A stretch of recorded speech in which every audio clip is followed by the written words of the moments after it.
নমস্কাৰ, মই কাৰুল আৰু এই মুহূৰ্তত ৰাজ্যবাসীৰ বাবে এটা অত্যন্ত গুৰুত্বপূৰ্ণ খবৰ লৈ আছে। এটা গুৰুত্বপূৰ্ণ খবৰ দিবলৈ এতিয়া চেষ্টা কৰিম। নলবাৰীৰ সমীৰ আহমেদক অভিযুক্ত সমীৰ আহমেদক 20 বছৰৰ কাৰাদণ্ডৰ শাস্তিৰ সন্মুখীন হৈছে।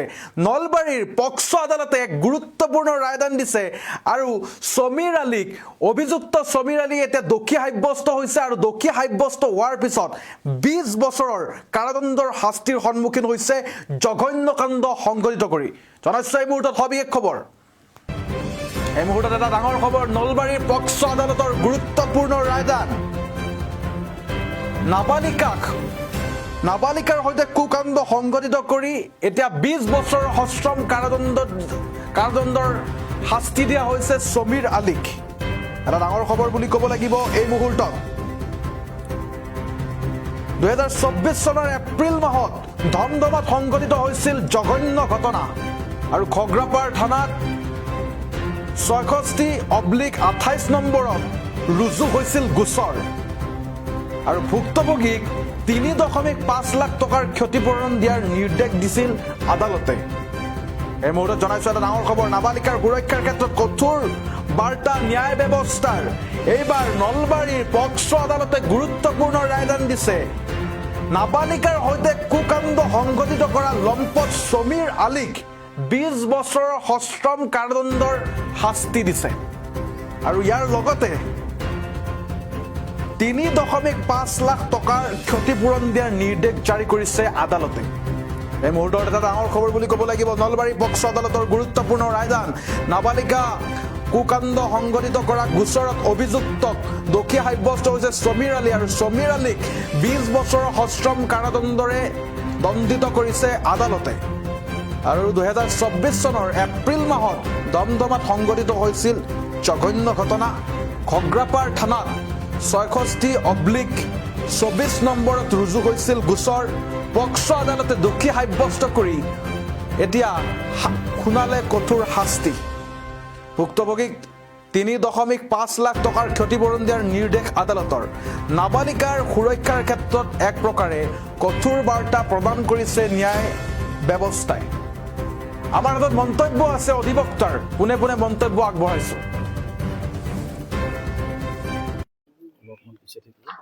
আজি মহামান্য অতিৰিক্ত সত্ৰ ন্যায়াধীশ তথা পক্সো আদালত নলবাৰীয়ে এজন ব্যক্তিক অৰ্থাৎ এজন অপৰাধীক দোষী সাব্যস্ত কৰে আৰু দোষী সাব্যস্ত কৰি তেখেতক পক্সো আইনৰ 6 ধাৰা মতে 20 বছৰৰ সশ্ৰম কাৰাদণ্ড বিহে আৰু ভাৰতীয় দণ্ডবিধি আইনৰ 506 ধাৰা মতেও তেওঁক 2 বছৰৰ সশ্ৰম কাৰাদণ্ড বিহে। এই যিটো ঘটনা, এই ঘটনাটো হৈছিল 2024 চনত আৰু সেই ঠাইটো আছিল আজানপাৰা, ধমধমা আজানপাৰা নামৰ ঠাইত এই ঘটনাটো হৈছিল। তাত এগৰাকী 13 বছৰীয়া ভিক্টিম, সেই ভিক্টিমগৰাকীক এই আছামীজনে তেওঁৰ ঘৰত কোনো মানুহ নথকা অৱস্থাত গৈ তেওঁক ধৰ্ষণ কৰিছিল আৰু ধৰ্ষণ কৰি তেওঁক এই কথা কাৰো আগত নকবলৈ ভয় ভাবুকি দিছিল। আৰু সেই ভয় ভাবুকিৰ পৰিপ্ৰেক্ষিতত ভিক্টিমগৰাকীয়ে ঘটনাটো তেওঁৰ ঘৰৰ মানুহৰ ওচৰত ব্যক্ত কৰা নাছিল। কিন্তু তাৰ 2 মাহমান পিছত যেতিয়া ভিক্টিমগৰাকী শাৰীৰিক অসুস্থতা আহে, তেতিয়া তেওঁৰ পৰিয়ালৰ লোকে তেওঁক ধমধমা PHCত চিকিৎসাৰ কাৰণে নিয়ে আৰু তাত চিকিৎসকে ঘোষণা কৰে যে ভিক্টিমগৰাকী 2 মাহৰ অন্তঃসত্ত্বা অৰ্থাৎ প্ৰেগনেণ্ট। আৰু তেতিয়া সেই ভিক্টিমগৰাকীক তেওঁৰ ঘৰৰ মানুহে আৰু ডক্তৰে আৰু তাত এগৰাকী আশাকৰ্মী আছিল, তেওঁ আটাইবিলাকে তেওঁক সোধপোছ কৰে ঘটনাটো অৰ্থাৎ কালপ্ৰিতজন কোন বুলি। তেতিয়া ভিক্টিমগৰাকীয়ে এই কালপ্ৰিতজনৰ নামটো ঘোষণা কৰে আৰু সেই মৰ্মে ঘৰৰ মানুহে ঘটনাটোৰ বিষয়ে জ্ঞাত হয় আৰু লগে লগে ঘৰৰ মানুহে কি কৰে, ধমধমা আউটপোষ্টত এখন FIR দাখিল কৰে আৰু ধমধমা আউটপোষ্টত সেই FIRখন Dhamdhama outpost GD entry number 466 dated 26/4/2024 তাৰিখত সেইখন ৰিচিভ হয়। পৰৱৰ্তী সময়ত সেইখন ধমধমা আউটপোষ্টে খগ্ৰাপাৰ থানালৈ প্ৰপাৰ কেছ ৰেজিষ্ট্ৰেশ্যনৰ বাবে পঠাই দিয়ে আৰু খগ্ৰাপাৰ থানাত এইটো Khagrapar PS case number 66/2024 under section 376 IPC read with section 4 POCSO হিচাপে কেছটো ৰেজিষ্টাৰ হয়। আৰু কেছটো ৰেজিষ্টাৰ হোৱাৰ পিছত খগ্ৰাপাৰ থানাৰ পুলিচ SI অনন্ত চেতিয়াই তদন্ত ভাৰ লয় আৰু কেছটোৰ পুংখানুপুংখভাৱে তদন্ত কৰে আৰু তদন্তকালত যিখিনি কৰিব লাগে পুলিচে সেই এণ্টায়াৰ প্ৰচেছখিনি পুলিচে কৰে আৰু তদন্ত প্ৰক্ৰিয়া শেষ হোৱাৰ পিছত পুলিচে এই কেছটো অনাৰেবল কোৰ্টত চাৰ্জশ্বীট দাখিল কৰে ট্ৰায়েলৰ কাৰণে। আৰু ট্ৰায়েল ষ্টেজত মহামান্য আদালতে চৰকাৰী পক্ষৰ প্ৰায় 10জন সাক্ষ্য গ্ৰহণ কৰে। তাৰ ভিতৰত ভিক্টিমগৰাকী আছে, এই এফআইআৰখন দিছিল ভিক্টিমৰ দেউতাক আইনাল হক, তেওঁৰ সাক্ষী লয়। তাৰপিছত মেডিকেল অফিচাৰৰ সাক্ষী লয় আৰু ইনভেষ্টিগেটিং অফিচাৰৰ সাক্ষী লয়। এই এণ্টায়াৰ প্ৰচিকিউশ্যন ছাইডৰ সাক্ষীখিনি লোৱাৰ পিছত আসামী পক্ষ অৰ্থাৎ ডিফেন্স ছাইডেও 2জন সাক্ষ্য দিয়ে। আৰু সাক্ষী শেষ হোৱাৰ পিছত এই কেছটোত প্ৰচিকিউশ্যন ছাইডৰ হয় মই পৱন দাসে স্পেচিয়েল পাব্লিক প্ৰচিকিউটৰ আৰু মোৰ লগত আছে আমাৰ বাইদেউ এডিশ্যনেল পাব্লিক প্ৰচিকিউটৰ। আমি কেছটো আৰ্গু কৰোঁ আৰু ডিফেন্স ছাইডৰ হয় তাজউদ্দিন আহমেদে কেছটো আৰ্গুমেণ্ট কৰে। আৰু আৰ্গুমেণ্ট প্ৰক্ৰিয়া শেষ হোৱাৰ পিছত মাননীয় আদালতে যোৱাকালি এই আসামীজনক পক্সো আইনৰ 4 ধাৰাৰ পৰিৱৰ্তে 6 ধাৰাত তেওঁক দোষী পায় আৰু IPCৰ 506 ধাৰাত তেওঁক দোষী পায় আৰু যোৱাকালি তেওঁক দোষী পোৱা বুলি ঘোষণা কৰে। আৰু আজিৰ দিনটো চেণ্টেন্স হিয়াৰিঙৰ কাৰণে ৰাখে।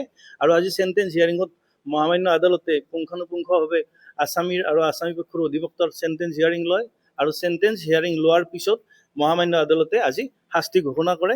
আৰু একৰ্ডিংলি ভাৰতীয় দণ্ডবিধি আইনৰ 506 ধাৰা মতে দোষীজনক 2 বছৰৰ সশ্ৰম কাৰাদণ্ড বিহে, লগতে 1000 টকা অৰ্থদণ্ড দিয়ে আৰু এই যিটো জৰিমনা অনাদায়ে 3 মাহৰ অতিৰিক্ত শাস্তি অৰ্থাৎ ইমপ্ৰিজনমেণ্ট দিয়ে। আৰু পক্সো আইনৰ 6 ধাৰা মতে 20 বছৰ যিটো মিনিমাম পানিছমেণ্ট, সেই 20 বছৰ তেওঁক ইমপ্ৰিজনমেণ্ট দিয়ে। তাৰোপৰি তেওঁক 10,000 টকা ফাইন ধাৰ্য কৰে আৰু ফাইনটো অনাদায় হ'লে 1 বছৰৰ আকৌ জেল ধাৰ্য কৰে। চ' এইখিনি আজিৰ জাজমেণ্ট। আৰু এই কেছৰ ভিক্টিম আদালতে আইন অনুসৰি তেখেতক ভিক্টিমগৰাকীলৈও 3,50,000 টকাৰ এটা অৰ্ডাৰ পাছ কৰে। এইটো সাহায্য, এইটো কনচাৰ্ণ গভৰ্ণমেণ্টে এইটো পে' কৰিব। আসামীটোৰ কি নাম আছিলে আমাৰ? সমীৰ আলী। আসামীটোৰ নাম আছিল সমীৰ আলী। আপোনালোকে পাইছে। তেওঁৰ এজ 55 ইয়াৰ্ছ।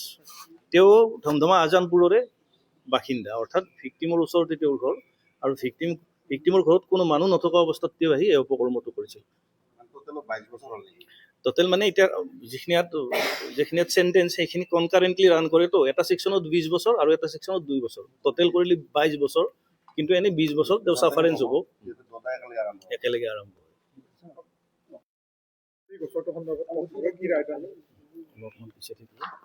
আজি